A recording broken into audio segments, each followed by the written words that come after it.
Selamat pagi, Bapak dan Ibu semua. Apakah suara saya sudah terdengar dengan jelas?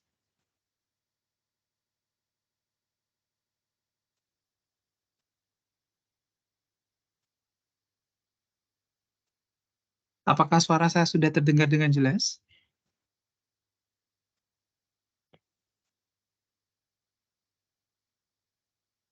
Oke, terima kasih Kak Anissa Anindita. Baik, terima kasih. Apa kabar semuanya? Semoga kita sehat selalu. Yang kami hormati dan cintai, Ibu Dewita Utami selaku PBC Bea Cukai Tanjung Emas. Yang kami hormati Kak Rizky Kerosinta selaku penyuluh pajak ahli pertama pada kantor wilayah Direktorat Jenderal Pajak Jawa Tengah 1. Halo, apa kabar Kak Rizky Kerosinta? Selamat datang.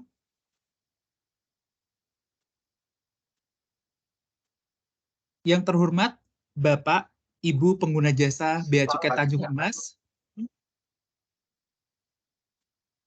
Baik, sebelum kita mulai acara sosialisasi ini, marilah kita berdoa menurut agama dan kepercayaan masing-masing. Berdoa dimulai.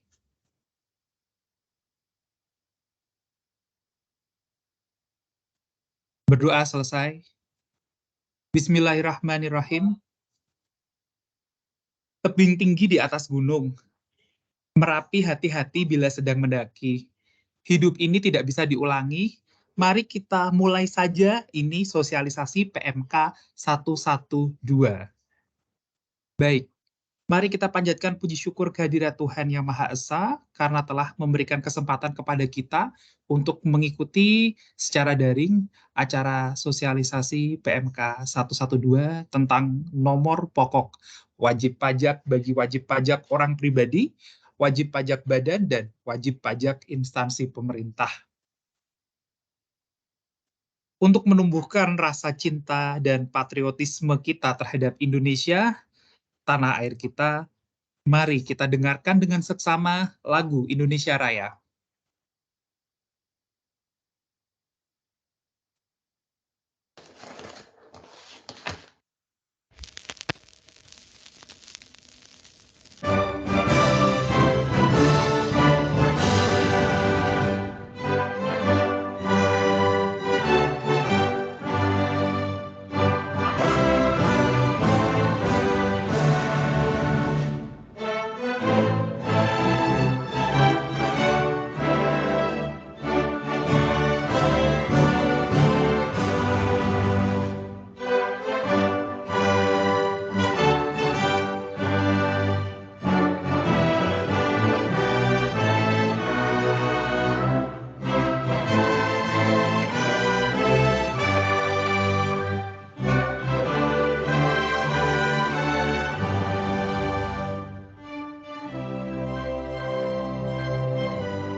Baik, terima kasih.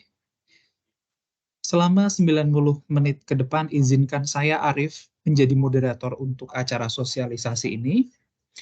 Kita sampaikan susunan acara sosialisasi sebagai berikut. Yang pertama adalah opening remarks dari Ibu Dewita Utami. Yang kedua adalah sesi pemaparan oleh Kak Rizky Kerosinta. Selanjutnya adalah sesi tanya jawab, dan terakhir tentunya adalah sesi penutup. Cinta perih di titik nadir, pacar menjauh sedihlah hati. Terima kasih Bapak Ibu berkenan hadir. Mari kita dengar sambutan dari Ibu Dewita Utami. Waktu dan tempat dipersilakan Ibu Dewita Utami. Ya.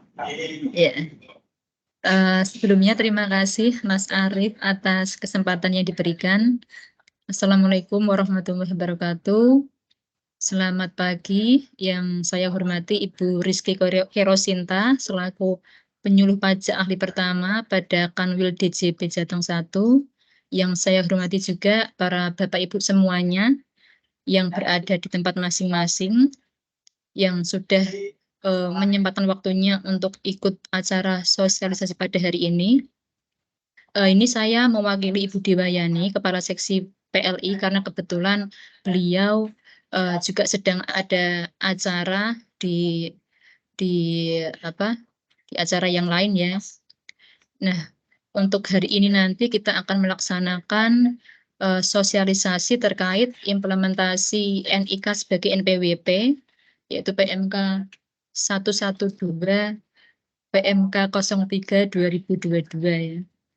Yang nanti akan dijelaskan panjang lebar ya, sedetail-detailnya oleh Ibu Rizky Kerosinta di sini, karena kan untuk tahun depan ini mulai 1 Januari ini nanti kan untuk wajib pajak orang pribadi penduduk ini kan diwajibkan menggunakan NIK ya. Jadi nanti akan dilakukan pemadanan NPWP dengan menggunakan data kependudukan, kemudian bagaimana cara pelaksanaannya, tujuannya seperti apa, dan nanti akan dijelaskan lebih detail. Mungkin juga kalau semisal Bapak Ibu ada yang mau ditanyakan juga terkait dengan pertanyaan terkait dengan perpajakan ya, mungkin diperbolehkan juga ya Bu ya. Tapi nanti kalau waktunya masih ada. Mudah-mudahan acara pada hari ini dapat berjalan dengan lancar, dapat berjalan dengan efektif walaupun dilakukan secara online ya, tidak mengurangi manfaat dari acara pada hari ini. Dan kami secara pribadi juga menyampaikan terima kasih besar-besarnya kepada Ibu Rizky Kerosinta yang bersedia untuk menjadi narasumber pada pagi hari ini, sehingga nanti untuk Bapak Ibu semua juga mohon dapat memanfaatkan acara ini dengan sebaik-baiknya ya.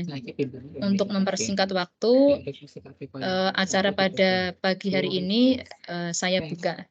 Terima kasih. Assalamualaikum warahmatullahi wabarakatuh. Selanjutnya saya kembalikan kepada Mas Arief. Monggo Mas Arief.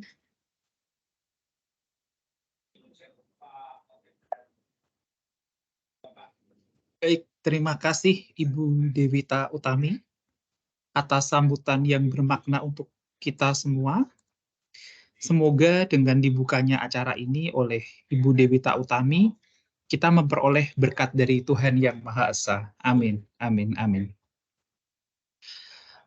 Makan pisang bakar pakai selai, belum selesai taruh di nampan.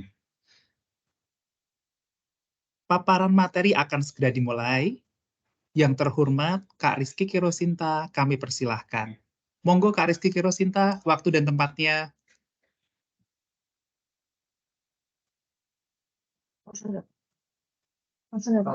Ya. Oh iya, baik, terima kasih Mas Rizky ya, sesama Rizky ya Mas. Izin Bu Dewita, sebelumnya izin memperkenalkan diri. Oke, saya di sini tidak sendiri Bu. Di sini saya ditemani oleh koordinator penyuluh di Kanwil DJP Jawa Tengah 1.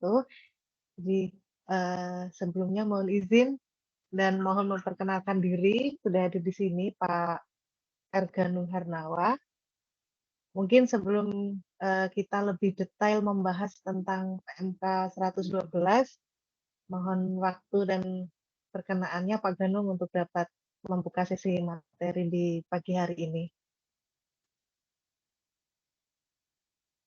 Cek. Suara saya sudah terdengar? Cek. Sudah oke, Bapak. Oke, yeah. Terima kasih Mbak Rizky Yang saya hormati Ibu Dewita Utami, yang saya hormati Bapak Ibu para pejabat di Direktorat Jenderal Bea Cukai, dan yang saya hormati dan sekaligus saya banggakan Bapak Ibu peserta sosialisasi PMK 112 tahun 2022. Sebelum masuk kepada materi, izinkan saya memberikan gambaran secara umum, ya. Sebagaimana yang sudah kita ketahui bersama bahwa Direktorat Jenderal Pajak sedang melakukan reformasi perpajakan yang sebenarnya sudah dimulai sejak tahun 1983, terus bergulir sampai dengan saat ini, ya. Jadi reformasi tahap pertama itu di tahun 1983, saat ini kita masuk kepada reformasi tahap ketiga, ya. Di mana dalam reformasi perpajakan ini ada 5 pilar utama, ya. Yang pertama adalah reformasi di bidang organisasi, ya. Kita tahu dulu awalnya kantor pajak ini bernama Kantor Inspeksi Perpajakan, ya, yang mungkin orang dengar aja sudah agak serem gitu ya. Kemudian berubah menjadi Kantor Pelayanan Pajak, dan tahun 2002 juga terjadi perubahan organisasi lagi menjadi Kantor Pelayanan Utama, Kantor Pelayanan Pajak Madya, Kantor Pelayanan Pajak Wajib Pajak Besar, gitu ya. Kemudian terus ada perubahan-perubahan seperti itu. Di Jawa Tengah sendiri, ya, terakhir kemarin di tahun 2021 itu kemudian dibentuk Kantor Pelayanan Pajak Madya Semarang 2, ya. Jadi itulah bentuk dari reformasi organisasi. Kemudian pilar yang kedua adalah SDM atau sumber daya manusia, ya, di mana di Kementerian Keuangan khususnya di DJP ini terus dilakukan peningkatan kapasitas SDM, ya, baik melalui in-house training, kemudian melalui diklat atau melalui tugas belajar dan lain sebagainya, yang dimaksudkan untuk meningkatkan kapasitas SDM tersebut baik secara soft skill maupun secara hard skill. Jadi ini harapannya nanti petugas pajak akan semakin profesional, semakin berintegritas gitu ya, dan seterusnya. Jadi lebih baik dan lebih baik. Kemudian di pilar yang ketiga adalah IT, ya, informasi dan teknologi, ya, di mana sekarang sedang dikembangkan sebuah sistem yang bernama SIAP atau Sistem Informasi Administrasi Perpajakan, Sistem Inti Administrasi Perpajakan, ya. Sistem Inti Administrasi Perpajakan yang dibentuk dalam rangka memberikan kemudahan kepada wajib pajak dalam melaksanakan kewajiban ataupun untuk mendapatkan haknya, ya. Juga di samping itu juga memberikan kemudahan kepada petugas pajak dalam membimbing dan mendampingi wajib pajak dalam pelaksanaan tugas dan kewajiban tadi. Kemudian di pilar yang berikutnya, yaitu pilar yang keempat, itu adalah sebentar, saya agak lupa ya. Pilar yang keempat adalah proses bisnis, ya, perbaikan proses bisnis. Jadi ada sangat banyak proses bisnis di Direktorat Jenderal Pajak yang kemudian disederhanakan, ya, disederhanakan, kemudian dipermudah, ya, dipermudah sehingga kemudian nantinya akan hanya ada 21 proses bisnis yang ini juga ditempelkan ke dalam sistem yang tadi sedang dibangun, yaitu sistem SIAP tadi, sehingga nanti ke 21 proses bisnis ini, ya, diantaranya ada 4 proses bisnis yang bersinggungan dengan wajib pajak, ya, yaitu proses bisnis pendaftaran, kemudian proses bisnis pelaporan SPT, proses bisnis pembayaran, ya, dan tax account management atau account dari pembayar pajak atau wajib pajak. Sehingga wajib pajak nanti akan memiliki akun sendiri yang di mana di akun tersebut wajib pajak dapat melakukan atau mengajukan permohonan-permohonan, kemudian ikut melihat kira-kira proses permohonannya sampai di mana, ya. Proses permohonan sampai di mana, kemudian bisa juga kemudian membuat deposit gitu ya, deposit pajak, sehingga ketika ada kewajiban perpajakan tidak perlu lagi store ke bank tapi tinggal menggunakan deposit pajaknya tadi. Itu adalah pilar yang keempat. Kemudian pilar yang terakhir itu adalah ketentuan perpajakan, reformasi di bidang ketentuan perpajakan. Ya, tadi saya sampaikan bahwa dari tahun 83 itu sudah ada reformasi perpajakan, yaitu dengan disahkannya undang-undang di tahun tersebut. Kemudian di tahun 2000 ada reformasi juga pada pilar ketentuan perpajakan, diterbitkan undang-undang juga, dan yang terakhir adalah diterbitkannya undang-undang harmonisasi peraturan perpajakan, ya. Tentunya Bapak Ibu sudah sangat mafhum, sudah sangat paham undang-undang tersebut, yaitu mensinergikan undang-undang PPH, PPN, dan KUP, dan salah satu klasternya yaitu di undang-undang KUP tersebut dinyatakanlah bahwa di tahun 2024 nanti NIK akan digunakan sebagai NPWP. Nah, itulah yang menjadi landasan atau dasar di mana kemudian diterbitkan PMK 112 ini, ya.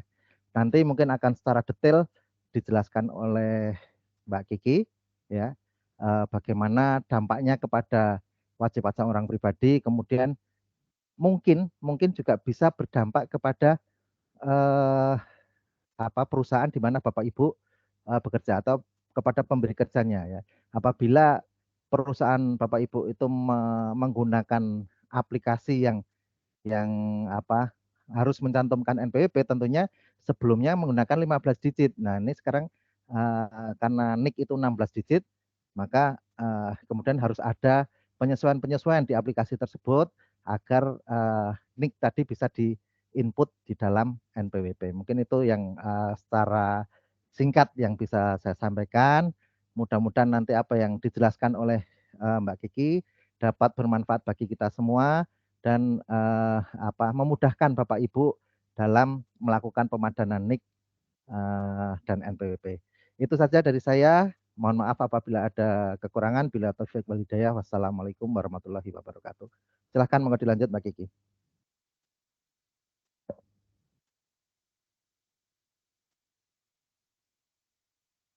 Baik, terima kasih Pak Ganung untuk pembukaannya. Baik Bapak Ibu, kita lanjut saja ya seperti pada slide yang tadi sudah ditampilkan bahwa untuk hari ini kita akan membahas lebih khususnya terkait peraturan perpajakan pemadanan NIK sebagai NPWP gitu ya. Ini merupakan aturan turunan dari Undang-Undang Harmonisasi Peraturan Perpajakan. Jadi untuk saat ini PMK 100 ya.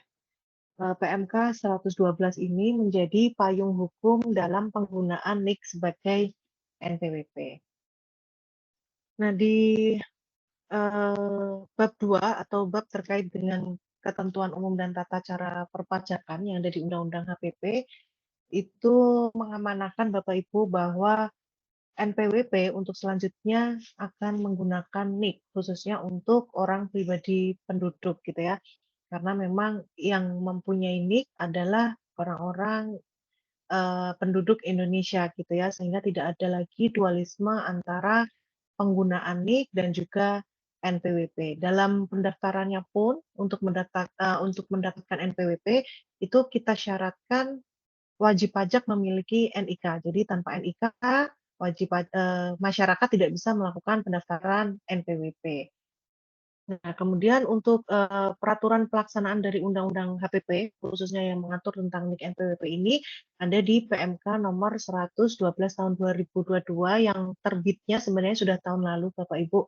Terbitnya di 14 Juli 2022, gitu ya. Dan secara khusus memang mengatur pemberlakuan NIK sebagai NPWP dan bagaimana caranya supaya NIK yang dimiliki oleh Bapak Ibu ini bisa menjadi atau bisa valid sebagai NPWP. Tapi tidak hanya mengatur untuk orang pribadi penduduk, tetapi di PMK ini juga mengatur terkait dengan NPWP untuk orang pribadi yang bukan penduduk, gitu ya, yang berarti mereka tidak memiliki KTP. Juga mengatur tentang NPWP untuk badan, termasuk untuk instansi pemerintah, dan NPWP untuk wajib pajak cabang. Ya, jadi seperti yang kita tahu bahwa subjek pajak di Indonesia itu bisa berasal dari orang pribadi, itu pun orang pribadi dibagi menjadi orang pribadi penduduk dan juga orang pribadi yang bukan penduduk gitu ya, misalkan WNA yang bekerja di Indonesia dan tidak ada niatan untuk menetap di Indonesia gitu ya, tetap bisa kita keluarkan NPWP, namun dengan kategori bukan penduduk, artinya tidak melakukan pemadanan NIK menjadi NPWP, termasuk juga untuk badan usaha, wajib pajak badan usaha, meliputi PT, CV, koperasi, dan lain sebagainya. Dan juga terkait dengan instansi pemerintah ini juga diatur sendiri untuk pemberian NPWP itu diberikan secara jabatan, dan juga terkait dengan NPWP cabang juga terjadi perubahan. Kalau sebelumnya kita berikan NPWP cabang, ke depannya tidak ada lagi untuk NPWP cabang, tetapi kita gantikan dengan nomor yang lain. Nah, untuk PMK 112 ini, Bapak Ibu, itu saat ini menjadi satu-satunya turunan dari perubahan Undang-Undang KUP. Kemudian lanjut, tujuan dari PMK 112 ini yang pertama adalah memberikan keadilan dan juga kepastian hukumnya. Jadi di PMK ini, sekali lagi tidak hanya memberikan ketentuan terkait penggunaan NIK dan NPWP, tetapi juga dalam pengaturannya itu mengatur juga terkait dengan NPWP selain untuk orang pribadi. Nah, selain itu Bapak Ibu, sistem perpajakan di Indonesia itu kan kita menganut sistemnya adalah self-assessment ya. Artinya wajib pajak itu diberikan kepercayaan untuk melakukan kewajiban perpajakannya secara mandiri. Mulai dari pendaftaran NPWP, kemudian melakukan penghitungan dan pembayaran pajak, sampai dengan pelaporan pajak itu dilakukan mandiri oleh wajib pajaknya. Jadi gambarannya adalah DJP percaya bahwa apa yang dilaporkan oleh wajib pajak itu benar, lengkap, dan jelas gitu ya. Artinya seluruh harta sudah dilaporkan, seluruh penghasilan sudah dilaporkan, dan pajak yang dibayarkan itu memang sudah sesuai dengan ketentuan perpajakan. Nah, kecuali jika dari DJP dapat menemukan data gitu ya, menemukan data yang menguatkan bahwa pelaporan yang dilakukan oleh Bapak Ibu ini kurang lengkap atau kurang jelas, atau mungkin cara menghitungnya tidak tepat. Nah, itu dari kami itu dapat melakukan pengawasan atau konsultasi lebih lanjut kepada wajib pajaknya. Nah, dengan pemberlakuan NIK sebagai NPWP itu mempermudah kita, mempermudah petugas pajak dalam menjalankan pengawasan ke wajib pajaknya. Karena identitas yang kita gunakan merupakan identitas yang digunakan oleh pihak lain. Sebagai gambaran, misalkan Bapak Ibu membeli kendaraan bermotor gitu ya. Nah, transaksi yang dilakukan itu sebagian besar mungkin menggunakan NIK gitu ya, yang diminta untuk melakukan pendaftaran BPKB dan lain sebagainya. Itu pendaftarannya menggunakan nomor induk kependudukan gitu ya. Ketika dari DJP sudah menjadikan NIK sebagai sarana administrasi perpajakannya, maka pengawasan yang kita lakukan itu menjadi lebih mudah gitu ya. Kita akan mudah untuk menyandingkan apakah data kendaraan yang Bapak Ibu beli gitu ya itu memang sudah dilaporkan di SPT tahunannya. Sehingga dengan mengintegrasikan data NIK dengan data NPWP itu juga dapat menerapkan asas keadilan karena sudah tidak ada lagi yang dalam tanda kutip merasa tidak adil karena saya ditetapkan pajaknya sedangkan yang lain tidak dikenakan pajak gitu ya. Sehingga untuk transparansinya itu juga bisa terjaga. Kemudian yang kedua itu untuk memberikan kesetaraan serta untuk mewujudkan administrasi perpajakan yang efektif dan efisien.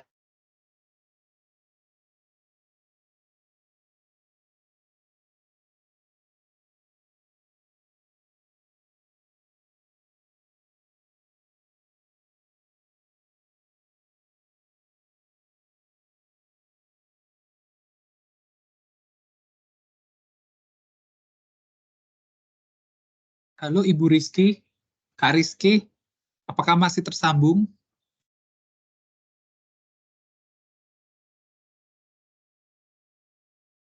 Masih tersambung Kak Rizky? Ya ke mati ya sebetulnya ya.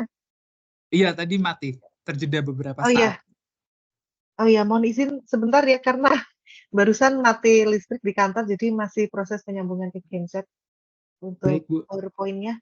Nggih, mohon ditunggu sebentar nggih.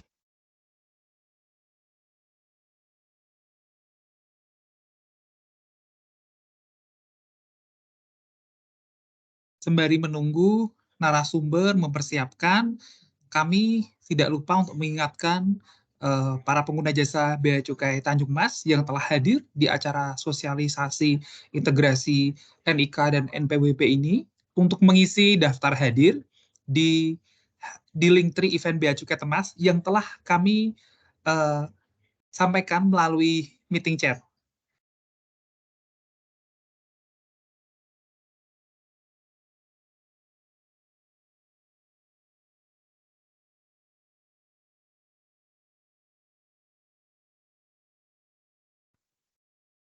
Ya, mohon izin sudah tampil ya Mas untuk PPT-nya? Sudah normal. Silakan Kak Oh ya, Rizky. nggih. Ya, saya izin sambil melanjutkan ya. Jadi untuk yang kedua tujuannya adalah memberikan saat mewujudkan administrasi perpajakan efektif dan efisien. Oke. Oke. Nah, pastinya Bapak Ibu DJP juga berharap bahwa masih naik lagi, masih yang tadi. Nah, pastinya DJP juga berharap penggunaan NIK sebagai NPWP ini memberikan kemudahan administrasi bagi wajib pajak nih Bapak Ibu. Setiap orang yang memiliki NIK itu adalah wajib pajak. Jadi ini terjadi beberapa kali eh, ketika kami melakukan sosialisasi ke universitas-universitas gitu ya. Banyak sekali yang bertanya kepada kami, apakah untuk mahasiswa itu sudah dikenakan pajak, mengingat bahwa kita sudah memiliki gitu ya. Oke. Nah, kegelisahan atau kekhawatiran NIK ini sudah kita jadikan sebagai NPWP gitu ya, untuk warga itu memiliki kewajiban.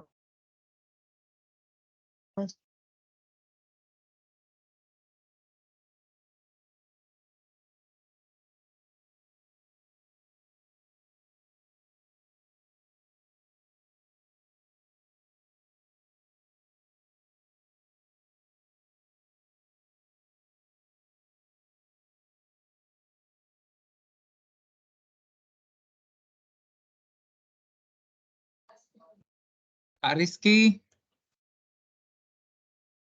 suaranya masih belum stabil. Dan suaranya putus-putus dari sini.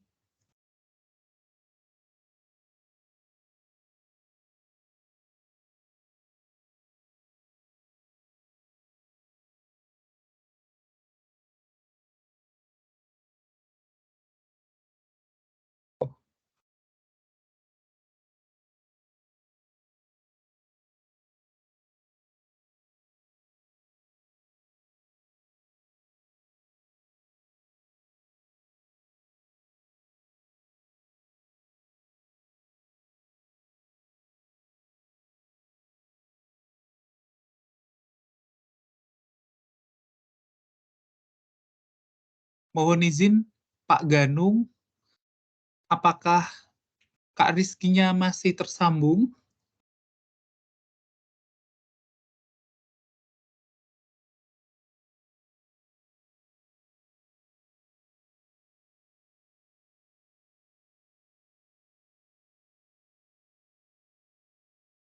Oh, baik. Terima kasih Pak Ganung. Baik, para audiens, kami berharap agar tetap menunggu karena saat ini narasumber kita, Kak Rizky, sedang dalam proses join kembali. Kepada Bapak Ibu audiens yang telah hadir dan telah mengisi daftar hadir, kami ucapkan terima kasih. Dan kepada yang belum, kami ingatkan untuk segera mengisi daftar hadir seperti itu. Kelihatannya Kak Kiki udah hadir, sedang mengganti background. Iya, mohon maaf. Iya, mohon maaf sekali ya Bapak Ibu ya. Karena memang ini tidak terduga tiba-tiba mati listrik berulang, jadi jaringannya sempat terhenti, terus saya keluar nih, alhamdulillah sudah bisa join lagi. Moga-moga sudah stabil listriknya di sini. Baik, Mohon tidak maaf ya masalah saya Kak Kiki. Rizky. Kehadiran Kakak sudah membantu Yes, hidup kami semua dalam mentransfer ilmu semoga ya. perpajakan. Ya, tentu. Meskipun Silakan Kak agak Rizky. deg-degan untuk keluar masuknya. Ya baik. Jadi saya ulangi Bapak Ibu, setiap warga negara yang memiliki kewajiban untuk melakukan pemenuhan terhadap kewajiban perpajakan itu harus memenuhi 2 syarat. Yang pertama adalah syarat subjektif dan yang kedua adalah syarat objektif gitu ya. Nah, syarat subjektif ini artinya warga negara sudah memiliki KTP. Jadi batasan di sini bukan batasan NIK-nya. Karena kalau NIK itu kita lahir, kita terdaftar di kartu keluarga, itu akan langsung keluar NIK-nya. Tetapi batasan untuk dapat melakukan pendaftaran NPWP itu adalah memiliki KTP, atau kalau untuk saat ini 17 tahun ya, baru anak-anak boleh dikeluarkan KTP-nya. Nah, yang kedua itu adalah terkait dengan syarat objektifnya. Kalau syarat objektif ini menyangkut tentang penghasilannya gitu ya, penghasilan yang diperoleh apakah sudah melebihi batasan penghasilan kena pajak gitu ya. Karena memang saat ini kita ada batasan-batasan berapa sih penghasilan yang tidak dikenakan pajak gitu ya, sehingga kalau warga negara itu belum memenuhi syarat untuk melakukan pembayaran pajak, ya otomatis gugur juga kewajibannya untuk melakukan pembayaran pajaknya. Nah, sama dengan pemberlakuan NIK sebagai NPWP ini, itu tidak menjadikan setiap orang yang sudah memiliki KTP wajib membayar pajak. Tentunya harus diperhatikan juga terkait dengan berapa penghasilan yang diterima. Termasuk juga di Undang-Undang HPP itu ada mengalami perubahan Bapak Ibu, itu yang pertama terkait dengan tarif untuk PPh orang pribadi. Dari yang sebelumnya penghasilan kena pajak sampai dengan 50 juta itu kita kenakan 5%, sekarang kita perlebar lagi. Jadi sekarang 0 sampai 60 juta ini kita hitungannya adalah hitungan penghasilan kena pajak ya Bapak Ibu. Artinya ini penghasilan yang bersih diterima oleh Bapak Ibu. Gitu ya, itu di bawah 60 juta itu kena tarifnya tunggal, yaitu 5%. Kalau sebelumnya 50 jutanya harus dikali 5%, kemudian untuk 10 jutanya itu harus dikalikan dengan 15%. Jadi secara hitungan harusnya uang yang diterima oleh si karyawan dengan penghasilan 60 juta ini akan meningkat gitu ya, karena tarifnya bisa dibilang turun, seperti itu. Nah, kalau untuk pelaku usaha, misalkan Bapak Ibu ini selain sebagai karyawan juga memiliki usaha atau tergabung dalam UMKM gitu ya, itu ada juga batasan terbaru yang ada di Undang-Undang HPP bahwa untuk pelaku usaha yang memiliki omset tidak lebih dari 500 juta per tahun itu dapat dibebaskan dari pengenaan PPh. Artinya 500 juta ke bawah itu belum dikenakan pajaknya gitu ya. Nanti setelah 500 juta sisanya itu baru dikenakan 0,5%. Itu batasannya. Selama masih di bawah 500 juta atau di bawah PTKP yang saat ini 1 tahun 54 juta untuk lajang, berarti belum ada PPh yang terutang di situ. Itu untuk tujuan kedua. Kemudian tujuan yang ketiga adalah untuk mendukung kebijakan satu data Indonesia atau single identity number ya, dengan mengatur pencantuman nomor identitas tunggal yang terstandarisasi dan terintegrasi dalam pelayanan administrasi perpajakan. Jadi SIN ini Bapak Ibu atau single identity number itu merupakan program pemerintah ya, di mana pemerintah ini nantinya itu kita cukup memiliki satu kode unik saja sebagai identitas kewarganegaraan kita gitu ya, beserta layanan-layanan pemerintahan yang dapat kita manfaatkan gitu ya. Jadi ini merupakan program pemerintah Dan karena itu sudah menjadi komitmennya pemerintah, salah satunya juga diwujudkan DJP dengan mengubah nomor administrasi kita yang awalnya NPWP, nomornya unik juga, nomornya tersendiri, itu kita gabungkan dengan nomor induk kependudukan gitu ya. Nah, kemudian sisi lainnya kenapa kita jadikan NIK selain karena syarat utama untuk pendaftaran NPWP itu adalah NIK dengan menggunakan SIN, dengan menggunakan KTP gitu ya, menggunakan NIK, itu diharapkan pajak menjadi lebih dekat dengan masyarakat. Masyarakat lebih sering menggunakan NIK daripada NPWP gitu ya. NPWP mungkin penggunaannya secara khusus hanya untuk pajakan. Sedangkan kalau untuk NIK itu kita tahu misalkan kita mau daftar kereta api, misalkan kita booking kereta api atau kita booking penginapan, itu kita menggunakan NIK. Sehingga NIK ini menjadi lebih dekat dengan masyarakat, lebih diingat gitu ya, mudah diingat nomornya oleh masyarakat. Nah, harapannya kita NPWP akan menjadi seperti itu. Jadi masyarakat menjadi lebih dekat dengan NPWP menjadi lebih dekat dengan masyarakat sehingga kemudahan-kemudahan yang kita berikan itu bisa dirasakan oleh seluruh wajib pajak kita. Kemudian lanjut.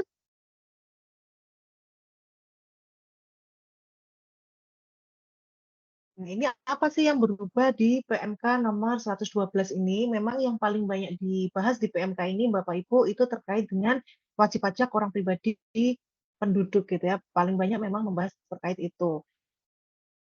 Meskipun terdapat beberapa aturan yang mengatur terkait dengan NPWP badan, instansi pemerintah, orang pribadi bukan penduduk dan cabang. Jadi kita bahas klasternya menjadi 3 kategori ya, Bapak Ibu, terkait dengan OP penduduk, NPWP selain OP penduduk, dan untuk NPWP cabang gitu.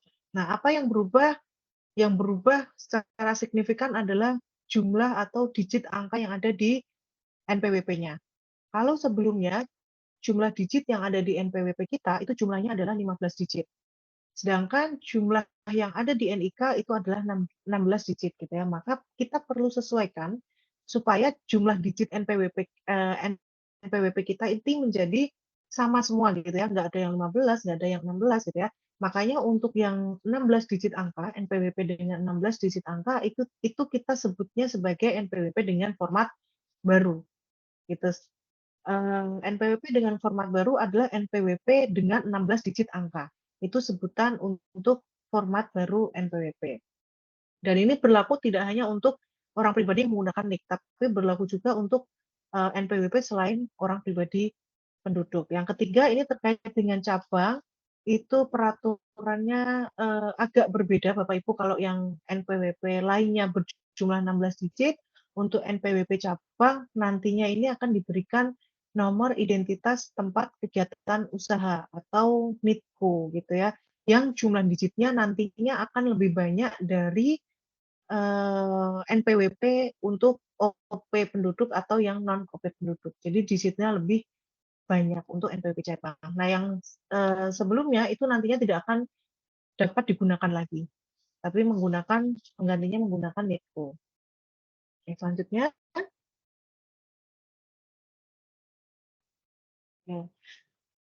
Nah, perubahan terkait dengan format NPWP ini itu mulai berlakunya dari 14 Juli 2022.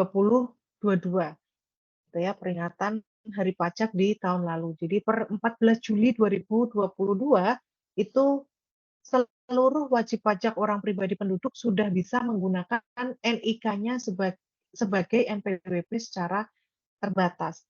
Kenapa kita bilang ini secara terbatas, Bapak Ibu? Sampai dengan saat ini layanan perpajakan yang bisa menggunakan NIK itu sebatas login pada djponline.pajak.go.id. Jadi hanya sebatas login di djponline.pajak.go.id. Bahkan untuk beberapa badan mungkin ada yang belum bisa digunakan. Artinya NPWP dengan 15 digit sampai dengan saat ini masih berlaku dan masih dapat digunakan karena keterbatasan penggunaan NPWP dengan format yang baru, gitu ya. Nah, dari tanggal 14 Juli 2022 sampai dengan 31 Desember 2023, pemberlakuan NIK sebagai NPWP ini masih dalam transisi. Artinya Bapak Ibu masih bisa menggunakan NPWP-nya untuk melakukan layanan administrasi perpajakan.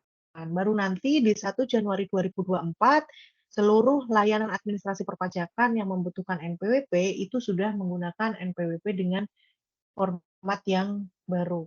Jadi masa transisi ini itu kita berikan waktu kepada wajib pajak dan juga kita berikan waktu untuk DJP sendiri melakukan pemutakhiran terkait NIK dan NPWP. Jadi kita sandingkan agar NPWP yang saat ini beredar itu memang benar NIK-nya gitu ya atau sesuai. Ya, untuk masa transisi ini itu juga berlaku untuk NPWP non OP penduduk dan juga untuk wajib pajak instansi pemerintah. Gitu. Lanjutnya.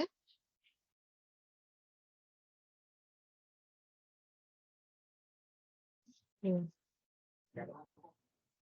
Ya, selanjutnya ini Bapak Ibu ketentuan terkait dengan wajib pajak lama. Wajib pajak lama artinya Bapak Ibu sudah memiliki NPWP sebelum pemberlakuan NIK sebagai NPWP.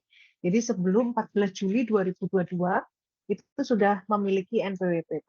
Pemberlakuannya adalah data NPWP yang ada di master file DJP kami itu sudah dilakukan pemadanan Bapak Ibu, sudah dicocokkan dengan data kependudukan. Sehingga Bapak Ibu tidak perlu melakukan pemadanan data lagi gitu ya. Tapi pemadanan itu dapat dilakukan dengan syarat data yang ada di Ditjen Pajak dengan data yang ada di Ditjen Dukcapil itu memang sesuai gitu ya. Kita sesuai dan kita form bahwa NPWP ini benar milik NIK ini gitu ya. Jadi misalkan punya saya, nama saya sudah sesuai dengan data yang ada di KTP. Kemudian tanggal lahir saya sudah sesuai. NIK saya juga sudah terdaftar di master file DJP. Ini secara otomatis atau secara langsung dari kantor pusat kami akan membuat NIK saya menjadi valid. Sebutannya NIK sudah valid sebagai NPWP, sudah bisa digunakan gitu ya. Tetapi di lapangannya itu kita masih terkendala beberapa masalah yang membuat kita tidak bisa secara otomatis melakukan pemadanan data Bapak Ibu sekalian. Misalkan di KTP tertulis nama M. Haryono, misalkan seperti itu ya. Kemudian di NPWP itu tertulis nama Muhammad Haryono. Nah, untuk case seperti ini itu kita lakukan, kita tidak bisa melakukan pemadanan secara otomatis. Kita perlu menindaklanjuti atau kita perlu mengkonfirmasi kepada wajib pajak apakah atas NPWP Pak Muhammad Haryono ini benar milik Pak M. Haryono. Jadi perlu dilakukan pemadanan atau update data. Gitu ya, makanya mungkin Bapak Ibu pas kemarin melakukan pelaporan SPT tahunan itu barangkali bertemu dengan petugas kami gitu ya, mungkin salah satunya adalah diingatkan terkait dengan pemadanan ini. Karena memang momennya pas sekali dengan SPT tahunan sehingga saat ini diharapkan NIK Bapak Ibu sudah valid sebagai NPWP. Gitu. Namun Bapak Ibu jika sekarang masih belum tahu gitu ya, masih belum tahu apakah NIK-nya ini sudah valid sebagai NPWP atau belum, nantinya juga dapat melakukan pemadanan secara mandiri. Artinya tidak perlu datang ke KPP terdaftar. Bisa dilakukan secara online di laman yang sama ketika Bapak Ibu melakukan pelaporan SPT tahunan, gitu ya. Pengecekan manualnya, NIK sudah valid atau belum, Bapak Ibu bisa langsung masuk ke djponline.pajak.go.id. Kemudian kalau biasanya kita masukkan NPWP dan password gitu ya untuk masuk ke akunnya, itu coba dimasukkan NIK dan password DJP online-nya. Kalau bisa langsung masuk berarti NIK Bapak Ibu sudah valid sebagai NPWP. Tapi kalau tidak bisa, artinya Bapak Ibu baru bisa masuk dengan menggunakan NPWP, itu NIK yang dimiliki Bapak Ibu belum valid sebagai NPWP, sehingga harus dilakukan pemadanan data, gitu ya. Jadi selama masa transisi itu yang kita lakukan, melakukan validasi terhadap data yang ada di master file DJP dengan data yang ada di NIK milik Ditjen Dukcapil. Oke, lanjut. Nah, ini untuk wajib pajak lama selain orang pribadi penduduk ya. ini untuk WP lama selain OP penduduk karena memang tidak ada perubahan yang cukup signifikan gitu ya. Artinya perubahannya hanya ada pada jumlah digitnya, maka selama tidak ada perubahan data lainnya, perubahan data seperti pengurus, kemudian alamat, klasifikasi lapangan usaha, nomor telepon, dan email, maka tidak perlu dilakukan pemutakhiran data. Ini termasuk dari perusahaan yang Bapak Ibu tempati gitu ya. Selama tidak ada perubahan info lainnya, itu tidak perlu dilakukan pemutakhiran data. Nah, penggunaan NPWP dengan format baru, dengan format 16 digit, itu cukup menambahkan angka 0 saja di depan NPWP format lama. Jadi NPWP yang saat ini dimiliki untuk menjadi 16 digit itu cukup ditambahkan angka 0 di depannya saja sehingga menjadi 16 digit. Tapi kalau memang terjadi perubahan data gitu ya, silakan lakukan pemutakhiran di KPP terdaftar. Jadi khusus untuk wajib pajak badan ini untuk melakukan pemutakhiran data bisa dilakukan di KPP terdaftar gitu ya, atau bisa dilakukan melalui pengiriman ekspedisi. Gitu. Intinya bahwa untuk wajib pajak lama yang tidak memiliki KTP atau tidak memiliki NIK, maka penggunaan NPWP 16 digit atau format baru cukup menambahkan angka 0 yang ada di depannya saja. Lanjut.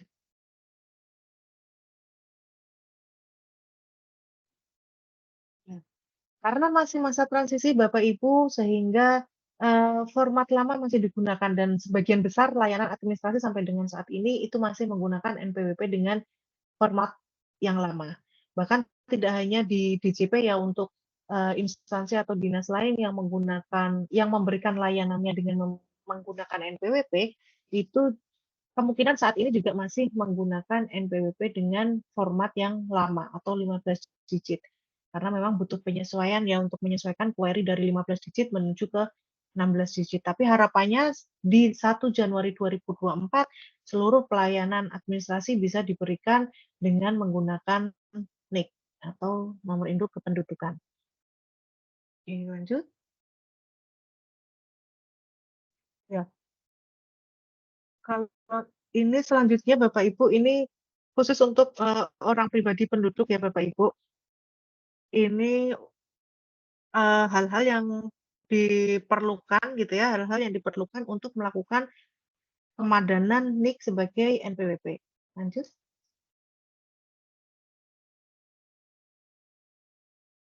Nah, ini. Oke.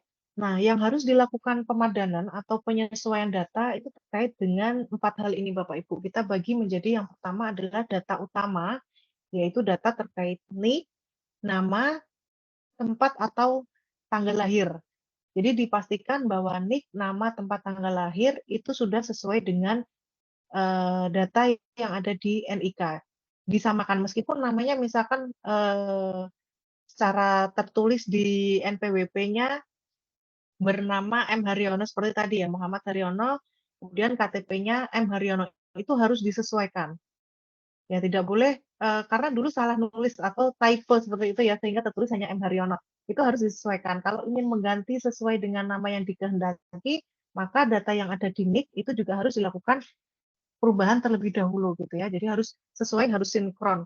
Baik singkatannya ataupun mungkin ada nama-nama gelar tambahan dan lain sebagainya.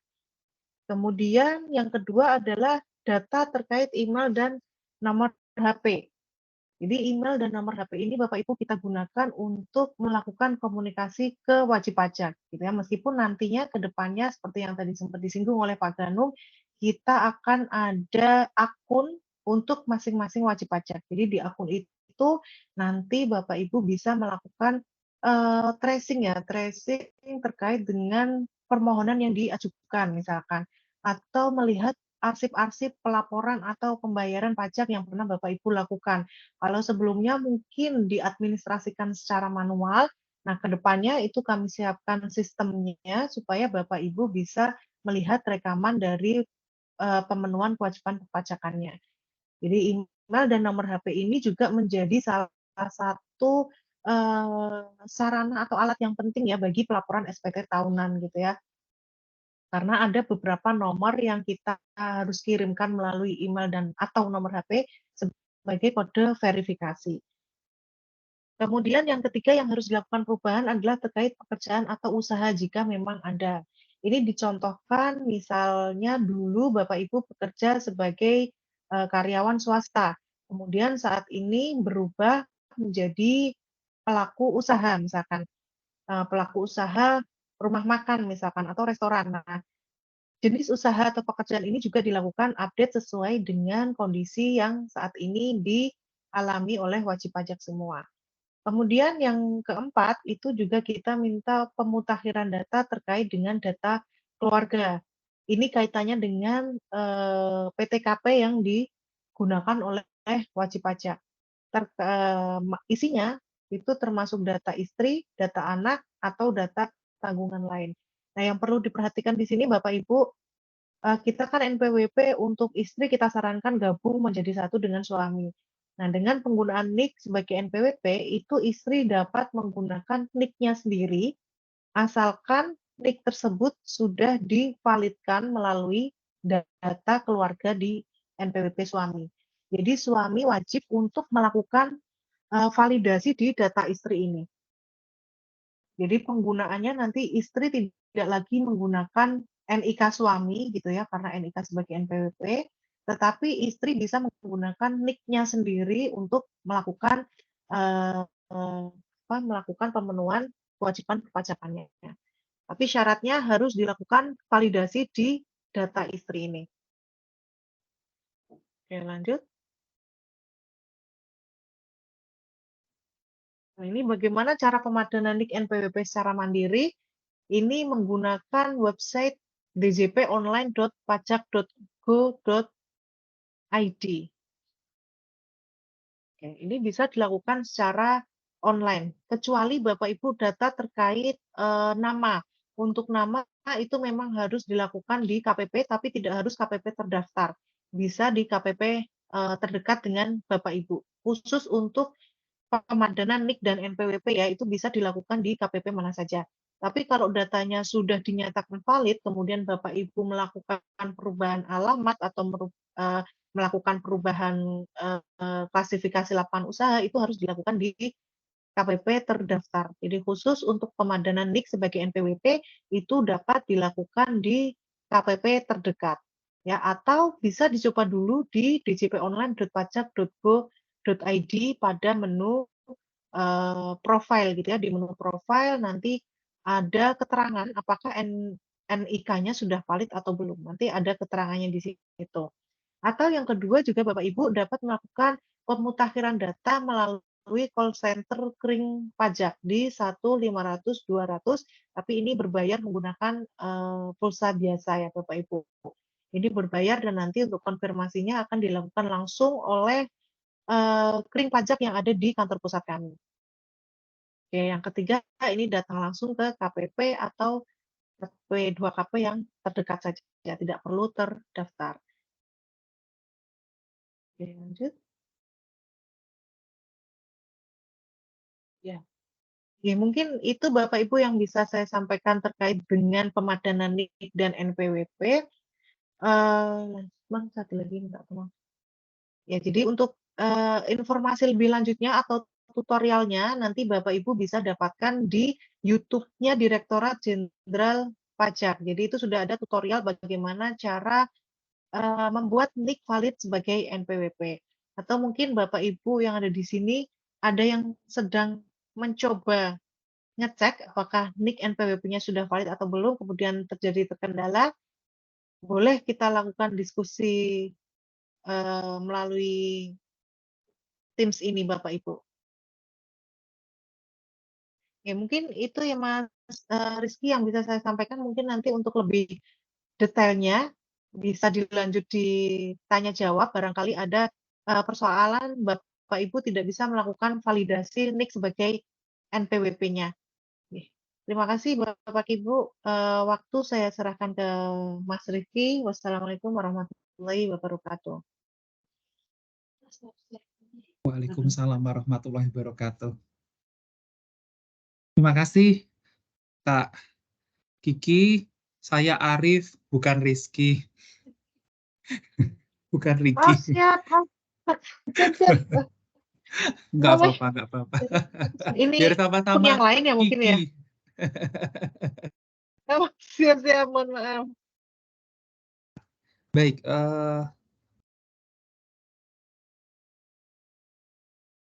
terima kasih banyak ya Kak Rizky untuk pemaparannya, dan kepada para audiens, mari kita berikan apresiasi kepada beliau karena telah mentransfer segala ilmu beliau kepada kita dengan setulus hati. Sesi selanjutnya adalah sesi tanya jawab bagi Bapak Ibu, baik secara pribadi maupun secara badan. Kami persilakan untuk menyampaikan pertanyaan dengan cara raise hand.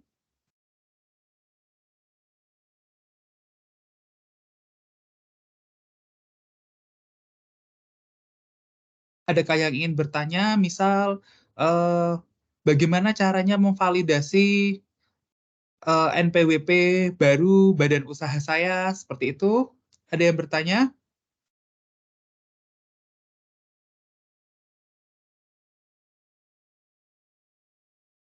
Ada yang raise hand ini. Ibu Emma Sri Mariati dari PT Bukit Muria Jaya. Ibu Emma, halo, apa kabar? Halo Pak Arif, baik, Ya, terima kasih. Lanjut ya Pak? silakan. Oh, Oke, udah jelas sekali. selamat pagi semuanya. Izin Selamat pagi. bertanya, terkait NPWP yang 16 digit ini untuk perusahaan, untuk di Bea Cukai ya Bu ya, itu nanti kita harus lakukan pengajuan update atau nanti secara otomatis itu akan ada perubahan di sistem Bea Cukainya seperti itu. Terima kasih.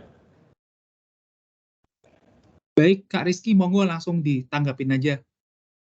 Ya, mungkin saya menanggapi dari sisi DJP ya Mas Arief, nanti mohon izin untuk menambahkan jika ada kekurangan. Ya, jadi Ibu untuk NPWP-nya yang badan ya, untuk yang badan itu kalau sampai saat ini masih 15 digit. Tapi kalau ke depannya sudah tidak bisa digunakan, berarti Ibu nanti tinggal menambahkan angka 0 di depannya. Nah, terkait dengan sistem yang ada di Bea Cukai itu nanti menunggu kesiapan dari teman-teman Bea Cukai. Kalau memang sistemnya sudah bisa menggunakan 16 digit, secara otomatis dari NPWP Ibu ditambahkan 0 di depannya, itu bisa langsung digunakan di sistemnya Bea Cukai. Artinya tidak melakukan perubahan data lagi gitu ya, karena memang NPWP itu produk dari DJP Ibu. Jadi ketika sudah menjadi 16 digit dan sistem dari DJP sudah dari Bea Cukai sudah bisa menerima 16 digit, itu tinggal digunakan saja. Tapi dalam hal sistem dari DJBC ini belum bisa menerima 16 digit, maka Ibu bisa menggunakan NPWP dengan format yang lama Ibu.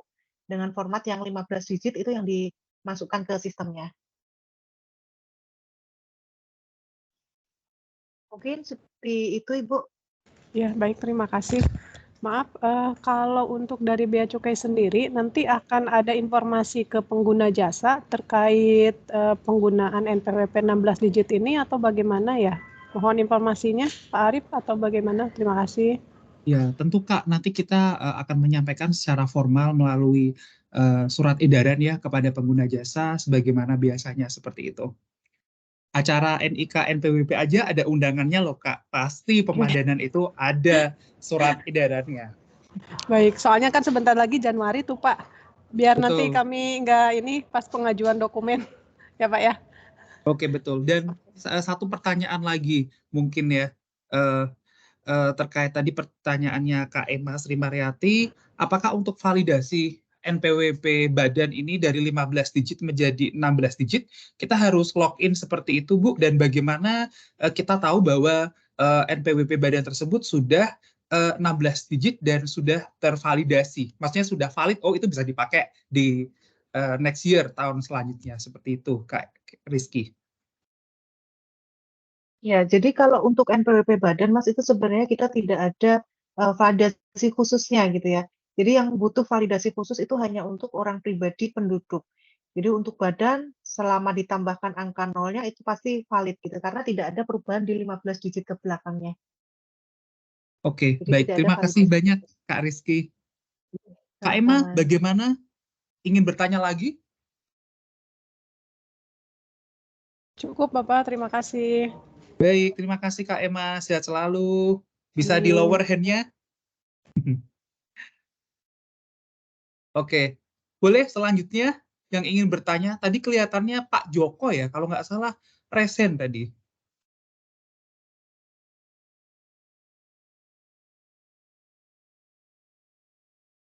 Oh, ada dari Raffi Aldi. Wah, Negel. Oke, silakan Kak Raffi Aldi. Ya, Ya, baik. Terima kasih, Pak. Suara saya terdengar ya, Pak? sangat jelas. Oke. Ya, jadi kan begini, ya, setahu saya kan data DJBC ini kan ke Bea Cukai itu ngeling ya, Pak. Ngeling. Nah, ini bagaimana ya persiapannya? Karena kan berarti kami misalnya submit manifest atau lain-lain itu kan menggunakan NPWP nih.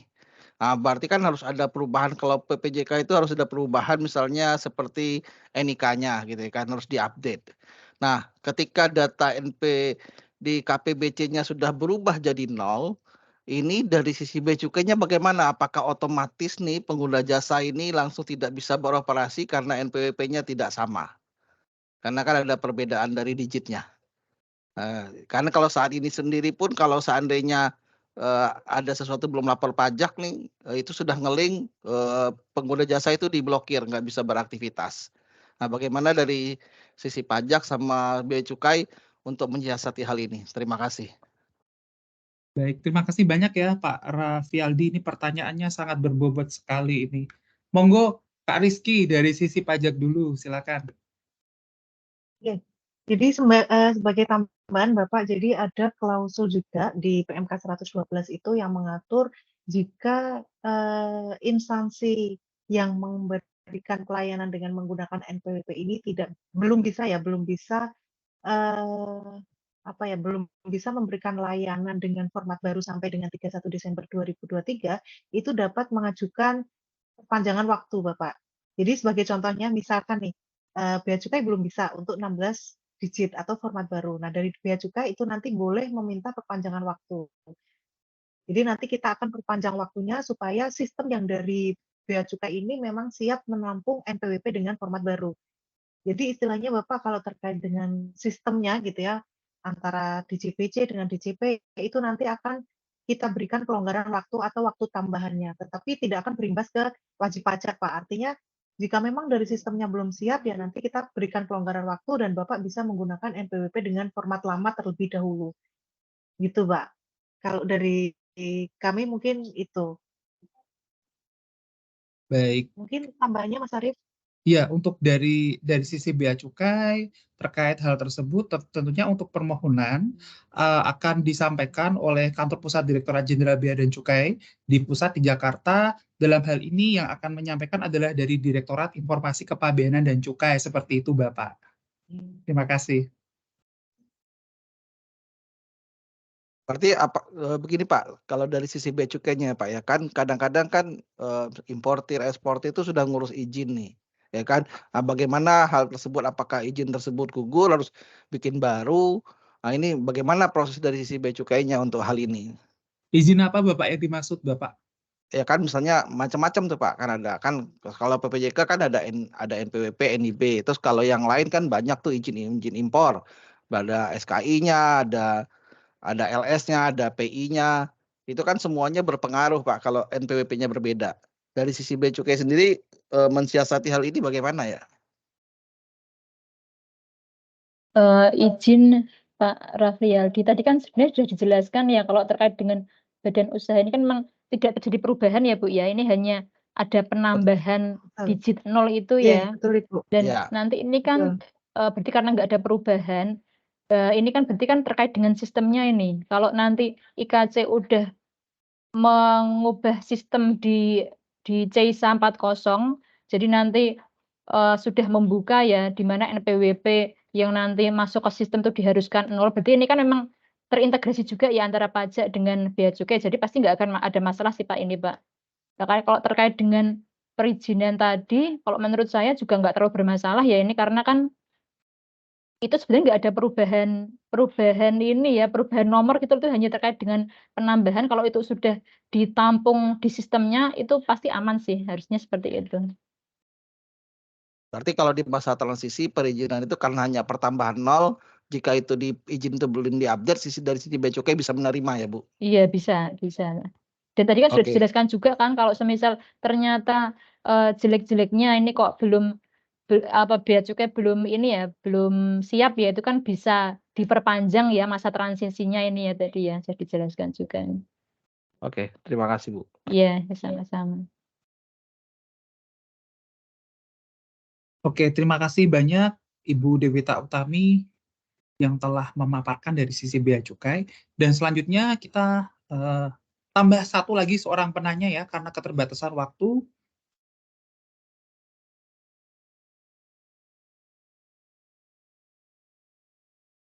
Apakah masih ada yang ingin bertanya? Baik, sembari menunggu satu lagi penanya, kami harap kepada Bapak Ibu audiens untuk mengisi kuesioner efektivitas komunikasi dan edukasi, kuesioner efektivitas komunikasi dan edukasi yang telah tercantum di Linktree event Bea Cukai Temas yang telah kami cantumkan di chat MS Team ini. Baik.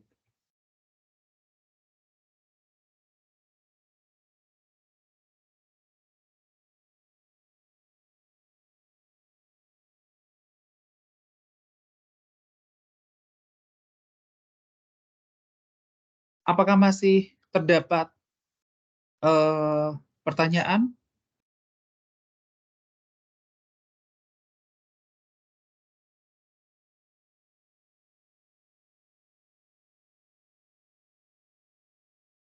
Ayo Kak, mumpung ada narasumber dari Direktorat Jenderal Pajak, kita bisa manfaatkan kesempatan ini dengan sebaik-baiknya. Jangan sampai nanti pada waktu pelaksanaan NIK, NPWP menjadi NIK, nanti terdapat kendala-kendala atau error sehingga membuat kita terburu-buru. Masih ada waktu lebih kurang lebih dari 30 hari sebelum tanggal 31 Desember 2023. Betul kan Kak Rizky, Kirosinta? Iya, betul Mas. Makasih.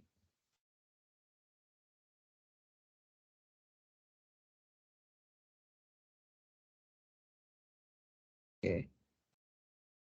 Oke, sembari menunggu Bapak Ibu audiens untuk mengisi kuesioner komunikasi edukasi yang telah kami cantumkan di MS Team Chat, boleh mungkin apabila ingin menanyakan hal lain seputar perpajakan.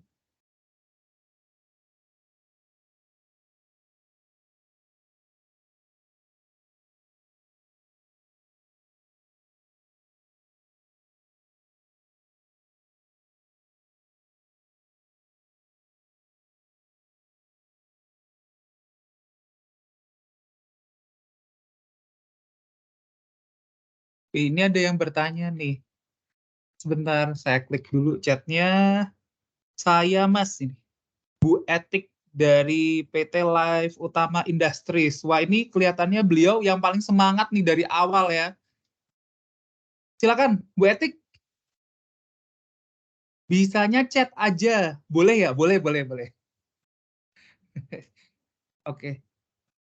Silakan Bu Etik.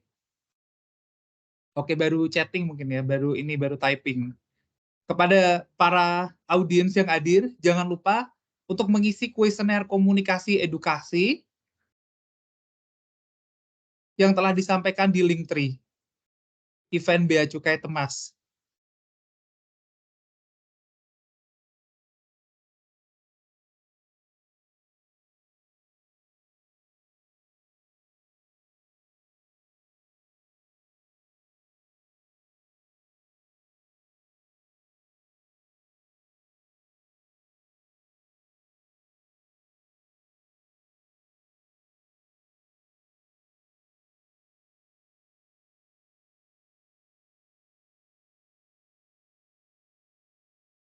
Oke.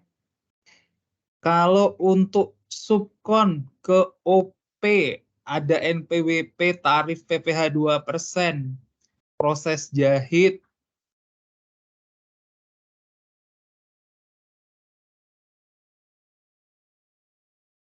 Boleh. Pertanyaannya apa Kak Etik? Baik, Mas Arief, saya mungkin izin menjawab dari pertanyaan yang disampaikan. Ini terkait dengan Baik jasa Pak gitu Ganung. ya, Bu. Ya, terkait dengan jasa proses jahit gitu ya. Ya, memang kalau ketika ada kita memberikan subkon jasa ke orang lain, ya tetap kita akan harus motong PPh pasal 23 sebesar 2%. Jadi sebenarnya ini pertanyaannya langsung dijawab sendiri sama Ibu ya, Bu siapa ini? Bu Etik ya. Bu Etik ya. Bu Etik benar sudah harus dipotong 2%. Oke Bu Etik, berarti Bu Etik sudah tahu jawabannya sendiri. Memang untuk subkon proses jahit itu terdapat PPh 2%. PPh pasal 23 ya. Oke, PPh pasal 23. Terima kasih Pak Ganung yang sudah membantu menjawab. Oke, terima kasih atas jawabannya. Baik, dengan senang hati Bu Etik.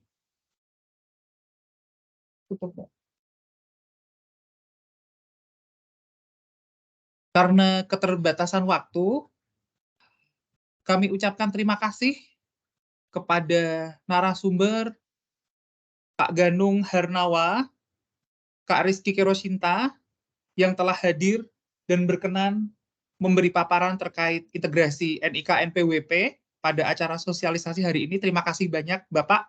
Apresiasi dari kami, Bea Cukai Tanjung Mas, kepada Pak Ganung dan Kak Rizky, dan juga kepada seluruh pengguna jasa, dan tak lupa kepada Ibu Dewita Utami yang telah berkenan membuka acara hari ini. Terima kasih banyak. Untuk menutup acara sosialisasi ini, izinkanlah saya berpantun. Nanti pada bilang cakep semuanya ya, biar ramai dan meriah. Ibu Dewita Utami pergi ke Makkah membeli batu bacan. Cakep. Batu bacan dibeli hijau warnanya. Artinya. Salam penutup kami ucapkan. See you ya di kesempatan selanjutnya. Bye-bye. Terima kasih Mas Ari, Terima kasih terima semuanya. kasih Bu Devita. Terima kasih Pak Ganung, Mbak Sami-sami Rizky. Bu Tami.